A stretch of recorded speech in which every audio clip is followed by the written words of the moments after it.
Good morning. It's Lila Gonzalez here. I'm the author of The Reinvented Woman, and I'm here today to tell you 2 steps to having a narrow waist. Good morning. So good to see you. Thank you for being here this morning. Just let me know what city you're in if you're there. I'd love to. I have friends from all around the world, so I always like to know what city you're in. So today, and thank you if you're watching later too. I'm going to share this on my personal page. Good morning, Red. We're going to talk about having a narrow waist today, a whittling the waist, and not a tight. Hey, love you, love the hearts. Yeah, if you like this, share it, all that kind of stuff. I actually had a friend this morning I was chatting with on the phone this morning, and I was just talking about you, how she's really enjoying walking like a baby. You know, we talked about walking like a baby on your toes, especially. Okay, so today we're going to talk about the waist. And you basically have already learned how to whittle your waist, how to get a more narrow waist. But today I'm just going to teach you 2 parts of your body that will bring you to a place where your waist will start to narrow. You'll have a more hourglass figure. Now here's what I want to tell you. If you have a narrow waist, that means you're going to have wider hips and wider shoulders. I want you to have wide hips and wide shoulders. You may not want to have wide hips. You may be like, oh, I felt like I had wide hips my whole life. Keep good. You may want narrower hips. I don't want you to have narrow hips. Narrow hips mean tight. Narrow hips mean tension. Narrow hips mean even your pelvic floor, your groins, your digestion, your low back. Narrow hips, we don't want that. We want wide hips blossom. Blossom your hips, okay? And so how do you do that? You've already learned 2 parts. So to get your hips wide and back, it starts from the toes. So the toes are down and the knees bend and the hips can go back, okay? And that'll widen your hips, you'll see. If your legs are straight, hips are narrow, knees are bent, hips are wide. I'll show you this way. Legs are straight, hips are narrow, legs are bent, hips are wider. So you just have a little bit of a bend in your knees. And practice. Listen, I know, and let me ask you, if you've been doing this, if your body's hurting anywhere, if you're noticing anywhere, let me know, reach out to me. Hey, Chica! Oh, so good to see you. Because there's a few things you might be doing that are reforming your body, but and it may be a little bit uncomfortable, so just practice a little and then go back. Practice a little and then go back. And over time, your body will start to take a new shape, and you'll feel more springy, and you'll feel more bouncy, and you'll have more energy. And people will take notice. You'll be seen as a leader. You'll be seen, because the thing is I walk into a room, I know how I walk into a room. Okay, do you know how you're walking into a room, or you're just walking in? Most people around the world are just walking into a room, walking here, walking there, sitting down. They have no idea how they're doing it. So we're literally lifting your consciousness, bringing your awareness to what you're doing. And when you're aware of what you're doing, other people take notice. Okay? And you want that as a leader. If you're a speaker, if you're somebody who wants to make a difference in the world, if you want to stand out at work, even in your relationships, you just want to be seen. And so see yourself in order to be seen. Okay, so this is another way to see yourself.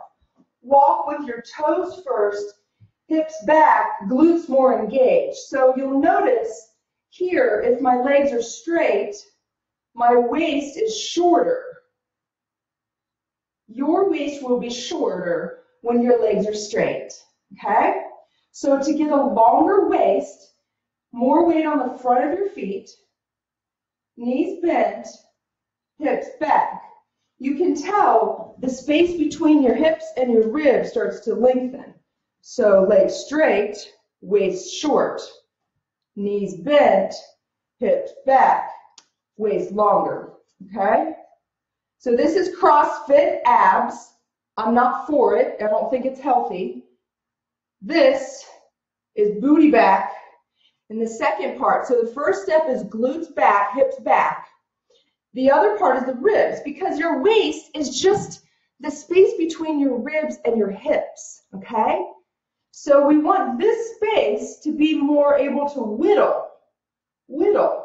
But the hips have to be back. If they're underneath, it's hard.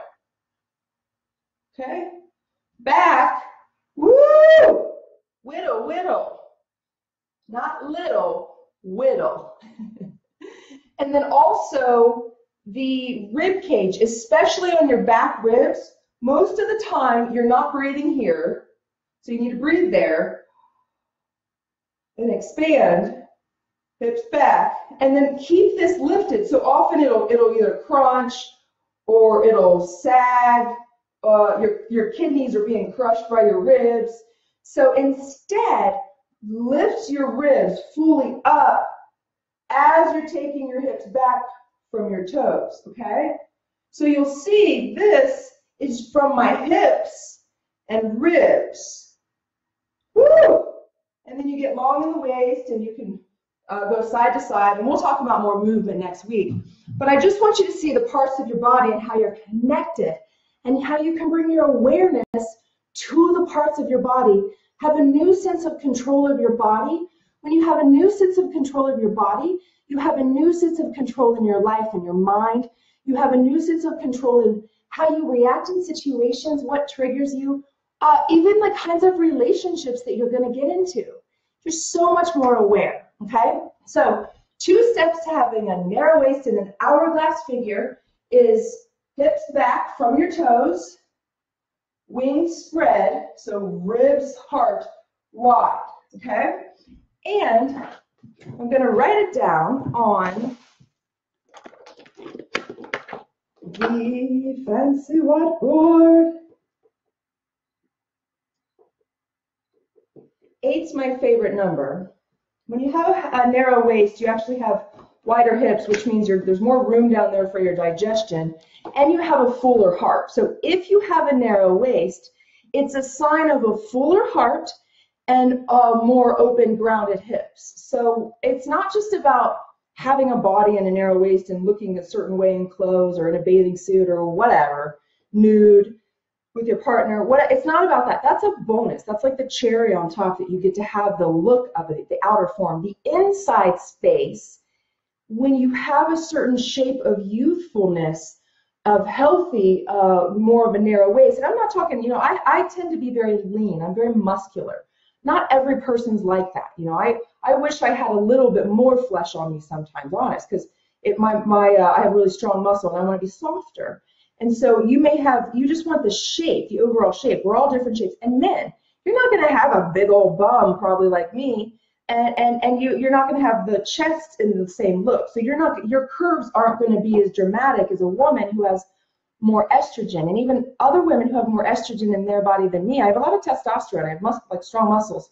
So other women who have more estrogen, they're going to have even more curves than me. And a man's going to have a more subtle curve. So it's all about where you are and your overall shape and seeing if you can work with it and get back to the place walking like a baby. Get back to the place before you were shut down by the world, before someone told you to stand up straight and don't talk and be still, all of that. We're trying to just kind of erase that a little bit in the body and get back to that young, youthful, springy, bouncy self that is within each and every one of you. We just forgot to play.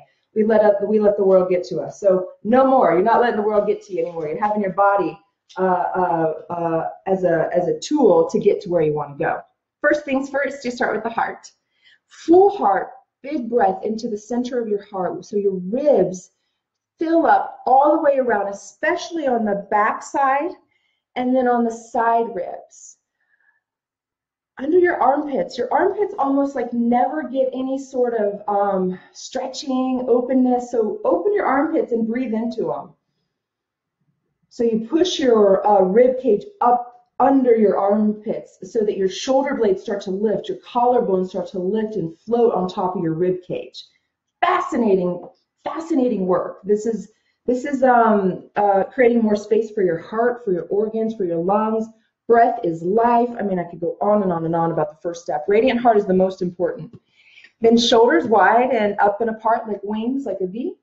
Arms, you can practice straight because most of the time your arms are bent. And so practice straight.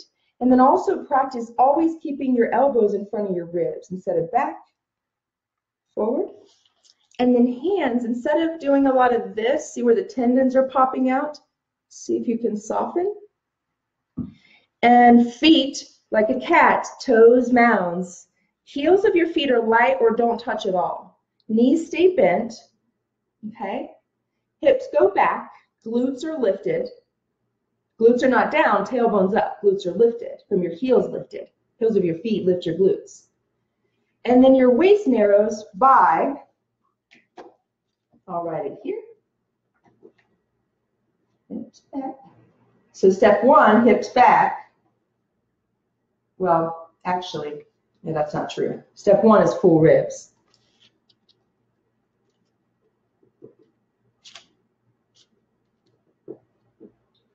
Okay, step one is full ribs.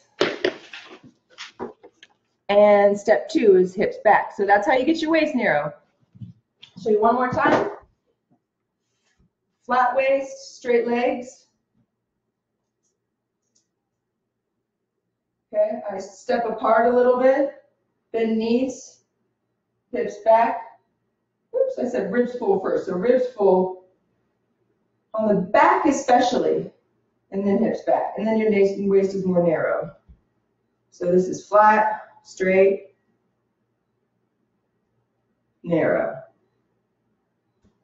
It's a winner's pose. Winning, winning. And then you bounce it and you spring it and you feel like a winner. So if you want to feel like a winner, if your posture is if you're challenged with your posture, if you feel like you're not getting quite enough movement in your life, if you feel like your digestion has been kind of off, maybe because of the way you're sitting. I just heard a stat yesterday that most humans that are in developed countries sit about 10 hours a day. Oh, so if you're sitting a lot, I get it. I sit a lot too. And you just need to know how to sit. It's not that just you're sitting a lot, it's the fact that you're sitting a lot in a way that's harming your body. So if you need to learn how to sit, if you need to learn how to stand, just reach out. Let me know if your body's hurting. It might be just the way you're forming it, and then it might be some other things that we could chat about. I'm going to talk tomorrow about your neck. So just like your waist separates your ribs and your hips, your neck separates your ribs and your skull, your head. So we're going to talk about the physical form of the three parts and how they come together the last day with the engagement of your head. But tomorrow we'll talk about the throat, your throat, okay? So practice today. I would love to see photos. I would love to hear, reach out. Let me know if any of this is resonating with you, if walking like a baby feels good. And I love you. I love you. I'm here for you, and I know you're there for me. And so cool that we get to connect on this internet and be live. It's like that I was around, I remember when live TV came around for the first time. And so it's sort of like this, I feel like we're early adopters of doing Facebook Live, and everybody's, lives coming up on LinkedIn now, and it's, it's on YouTube and it's everywhere now. But it's just really fascinating to me the way technology is growing so much. And I'll tell you, 2 years ago, I had a lot of challenges with technology, and I said I would heal my relationship with technology. And I feel that every day I learn something more and more, and I'm patient and I'm persistent and I'm grateful. So if you're also somebody who has challenges with technology, all of this body work can actually help you. Get in your body, get out of your head. Technology isn't that big of a deal. It's just something new. The brain gets confused by newness. So you just step into it with posture that's open and you learn. I love you. I don't know why I want to talk about technology, but I know so many people are challenged with it. So if you're challenged with it, I know with the astrological alignments right now, I've heard that some people have had some technology challenges. And so if you're facing that, just get into your body, get out of your head, breathe, brothers and sisters, breathe. Love you. Namaste, friends.